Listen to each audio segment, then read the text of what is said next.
Welcome to Courtside, everyone, a discussion of legal issues. Today, I want to talk about the new assault on the right to vote, which is going on in various states. This week, it was led by Florida. And this is a movement that has been supercharged by Donald Trump and his bogus claims of election fraud.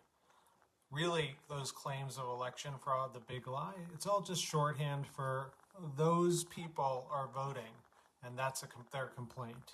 So what I want to do today is explain what these different voting restrictions are, and what they mean, and what we can do about it. And the worst part about the big lie is that we've all seen it coming for months and months. Donald Trump said even before the election he wouldn't accept the results if he lost. This is truly like the world's slowest car crash, except the wreckage is our democratic norms and our commitment to equality, particularly the idea of one person, one vote. So let me start with Florida, because in Florida we had this week signed into law restrictions placed by Governor DeSantis in the Florida legislature. Governor DeSantis went and actually signed these things into law and brought one television station, and only one, Fox News, to be able to witness it. If he'd only shown that kind of the same kind of selectivity when he opened bars for summer break in the middle of a global pandemic, we would have been better off, at least a matter of public health. But the restrictions he signed into law are ones that make it harder to vote. So they say, for example, you can't use ballot drop boxes on election day. They add all sorts of onerous new ID requirements. They require a reapplication for an absentee ballot. And, they do this all, DeSantis does this all in a secret meeting with Fox News. Nothing to me says integrity and transparency like holding a closed-door session to decide who gets to vote. And the announcement itself on Fox, which I braved myself to watch, was incoherent.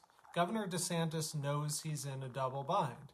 After all, this is the same guy who 3 months ago proclaimed that Florida had held, quote, the smoothest, most successful election of any state in the country. So if he admits that the election wasn't secure, then who's to blame more than the governor who administered it, who's a guy named DeSantis? But if he doesn't lie about the possibility of voter fraud in November, then what's the point of this bill? I'd like to say I haven't seen anything more cynical, but then again, champion of freedom, Ron DeSantis, is the same guy who just literally signed a bill that makes it easier to imprison peaceful protesters. So this guy just must be making a habit of such cynicism. Anyway, this Florida law was challenged within approximately 9 minutes of DeSantis signing it into law, and I'm surprised it took that long. Mark Elias, superstar lawyer, has already sued, so has the NAACP Legal Defense Fund, saying it violates Section 2 of the Voting Rights Act of 1965, which prohibits actions by legislatures that have a retrogressive effect on minorities and the right to vote. So that's Florida. That litigation's going to continue, really start up. I suspect it will be successful. I don't think Florida has a good track record to point to in terms of voting restrictions, and certainly not the need for it in this case. So that's Florida. Meanwhile, the state of Texas is getting a little jealous of Florida's voting restrictions, and Republicans there have been pushing a variety of vote suppression tactics in that state. And indeed, on Friday night, the House and Senate of Texas passed competing bills, but there is enough overlap that they presumably can be reconciled. And one of the things that there is overlap on is that the new legislation makes it a felony to send someone a vote by mail application if they don't request one. And that provision does look like it's passed both the Texas House and the Senate. This is a big deal because counties like Harris County in the last election wanted to send ballots to all 2.4 million registered voters. And many other Texas counties wanted to send ballots to everyone 65 and over and things like that. That would be all considered a felony under this bill. Yes, it's a crime to help people vote.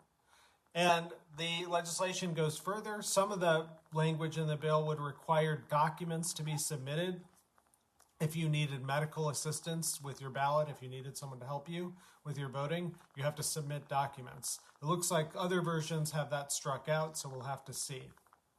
But I do want to say one very positive development is the reaction of the corporate community to these voting restrictions. They haven't just been like, oh, these things are unconstitutional, illegal, and be challenged in court. That's all true. But even before that, and the way our founders always thought, the right way to deal with this is at the front end by not passing the legislation in the first place. And that's what the corporate community has done. Ken Frazier, the CEO of Merck, has been a national hero in leading corporate CEOs to say, hey, these things are fundamentally un-American. American Airlines, Microsoft, Dell, all sorts of different companies protesting what's going on in Texas. And the Lieutenant Governor of Texas, Dan Patrick, got upset, saying, quote, stay out of things you don't know anything about, to the CEOs, and said they might have a bill they might want to pass, they might want us to pass for them. Good luck. Haha, nice threat. I'm sure American Airlines finds that really reassuring and even-keeled, Lieutenant Governor. That's a responsible way to act. Threatening companies if they don't, for standing up for Americans and their right to vote. Come on.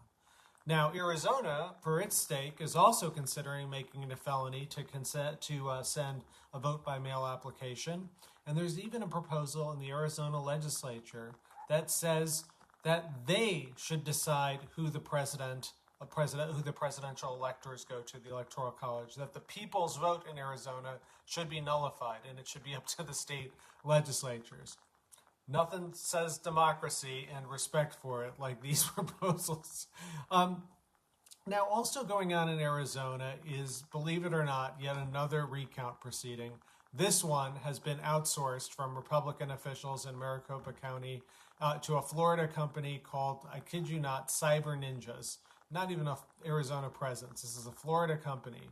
And yes, I too would entrust documents that I'm required to keep safe by law, that is the voting documents, to a Florida company called Cyber Ninjas, which, by the way, the Cyber Ninjas evidently require their employees to sign non-disclosure agreements, NDAs.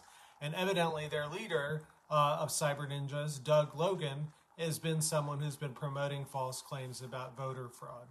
So that has led the U.S. Justice Department to investigate what in the world is going on in Arizona with these recounts, and they've already sent a letter to Arizona about this. And look, I'm old enough to remember when a scam was a scam you got was like an email from a Nigerian prince, not a months-long campaign from sitting government officials and state legislative bodies and the like. I'm pretty sure that the only thing that this recount is going to accomplish is to make Donald Trump the candidate to lose the most states twice. Now take a step back. What does all of this say? What are all these restrictions about? I think it says three things.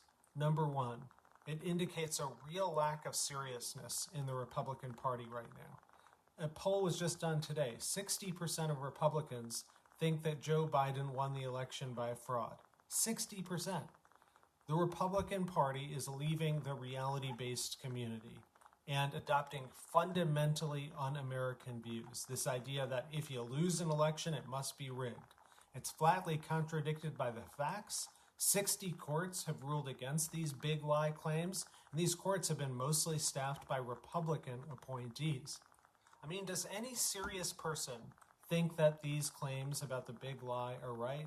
I mean, just one serious person. Rudy Giuliani and Elise Stefanik don't count, of course. So, we're 60 lawsuits in, millions of recounted votes later, and Republicans are still insisting that they can pull the next one out of the bag. And look, if Republicans wanted to lose this badly, they could have just invested in a Donald Trump property like the rest of Trump's marks. So that's number one, the lack of seriousness. Number two, it says to me some bad news for the future. Because look, normally when you lose something, whether it's a pitch or like if I lose a Supreme Court argument, I'm doing a post-mortem. I'm sitting there thinking, how did I not get 5 votes? What did I do? How can I appeal to more people? Good politicians, of course, do that. They analyze everything. They go back and do a post-mortem and say, how can I do things differently? Republican Party is not engaged in that one bit. There's no introspection. Instead, it's, oh, we did everything right. It must be someone else's fault. That's bad news for the future. We need to have two parties. We need to have a vibrant party to challenge the Democrats. We can't have a party of QAnon and Marjorie Taylor Greene and, these jokers. Third thing that I think this really signifies is a lack of public spiritness on the part of these folks. Government service is about something broader than just what you do in office. It's not about you. At the end of the day, every time I was in government, that's what I was struck with, was the people who did the best were not the people trying to have the glory and the like. They were the people just doing the work of the government. And it's a mission that's far broader than you. And I saw that in so many different people, whether it was Al Gore or Chief Justice Roberts. They are institutionalists. They care about the system more than they care about themselves. And indeed, our entire system is based on these ideas. We have freedom of speech. The whole idea is that every individual is empowered, but will exercise that power responsibly. Same with even presidential power. The idea is that presidents should have unique powers to shape, to take action, to shape discourse and the like.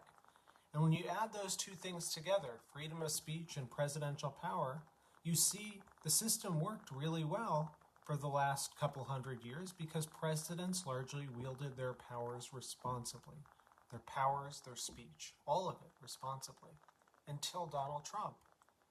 And the system is, of course, predicated on officials adhering to certain norms. You've heard that a million times. And there is some truth to that. But it's also true that our system anticipated that sometimes our leaders wouldn't adhere to norms. The whole idea of the Constitution, after all, as Madison says in Federalist Paper 51, is that men, to use the antiquated term, aren't angels. He says if men were angels, government wouldn't be necessary. But because they aren't, because they will act with malice and self-interest, that's why he says you need government. That's why our founders set up a structure with three branches of government, state versus federal, but also the power to vote, the right to vote, and the power of speech, and the power of a free press. And you take all of that together, and that points the way to the solution to these voting restrictions. Because you all have to report what you see. You have to speak up. You're empowered. Our Constitution gives you these powers. You have the chance to be the next Darnella Frazier, chronicling what is happening to our democracy. Our founders didn't think this was going to be easy. They knew it wouldn't be. They fought a war over it after all. And they knew they left so much, like the peculiar institution of slavery, unresolved at the time in 1787. But it's our turn now, and we shouldn't shy away from eliminating these badges and incidents of slavery, which is what the Florida restrictions are, which is what the Texas restrictions are, which is what the Arizona recount is about. We can stop it. We've got the power. We've got the legal tools. And we've got all of you. So that's Courtside for tonight. I'll see you next week.